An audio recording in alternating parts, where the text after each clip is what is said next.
بطاطس بالبشاميل بس عجب. سايحه كده كلها في بعضها وطعمها ولا يا ولا. عندي هنا كيلو بطاطس تقريبا.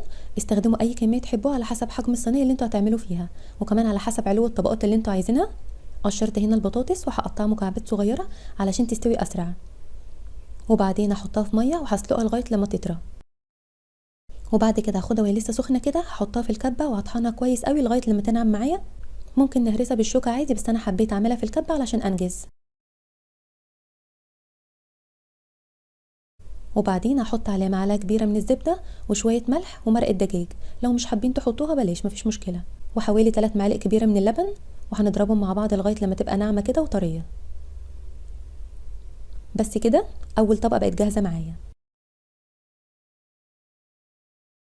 تاني حاجه هنحضرها حشوه الفراخ. هحط في طاسه شويه من الزيت وهسيبه لغايه لما يسخن كويس قوي، وبعدين هحط عليه الفراخ متقطعه تكون شرايح رفيعه قوي، وببعدها كده شويه بعيده عن بعضها ومش بحركها خالص في الاول علشان ما تنزلش ميه كتير وتبقى كده شبه الشوربه. بسيبها لغايه لما حبه الميه اللي بتنزل منها دي تنشف شويه،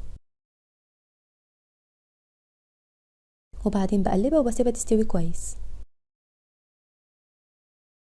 هحط عليها بصل وفلفل والتوابل، شويه من الملح وفلفل اسود وكركم وبصل بودر وكاري وبابريكا مدخنه، ونكتر بقى بابريكا علشان انا بموت فيها. ممكن كمان شويه بهارات فراخ.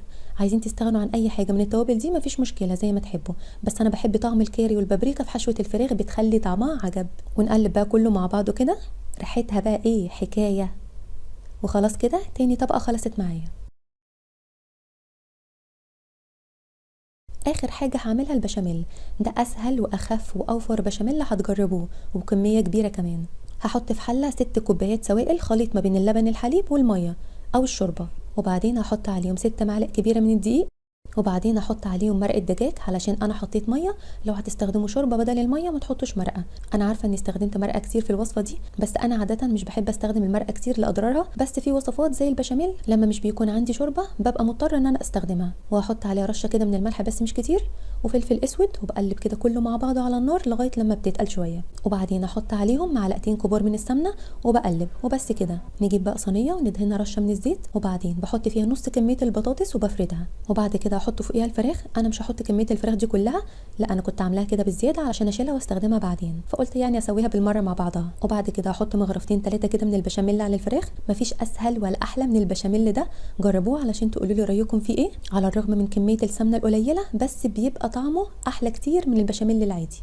وبعدين هحط باقي كميه البطاطس وبفردها، واخر حاجه هحطها البشاميل. انا برضو عامله كميه بشاميل كتير علشان الباقي بشيله في الفريزر بستخدمه بعدين، بيوفر عليا وقت كتير. بعدين بدخلها الفرن شويه لغايه لما الوش بتاعي يتماسك حبه كده، وبعد كده بطلعها احط عليها رشه من الموتزاريلا وبدخلها الفرن عشان تسيح. لو مش هتحطوا موتزاريلا سيبوا وشها لغايه لما بيتحمر عادي. وبس كده خلاص، سايحه وبتلظ كده من كل حته. شكلها عامل ازاي؟ سايحه كده كلها في بعضها وطعمها ولا يا ولا. لو عجبكم الفيديو متنسوش تعملوا لايك وشير وتشتركوا في القناه لو لسه مش مشتركين، واشوفكم ان شاء الله على خير الفيديو الجاي، وباي باي.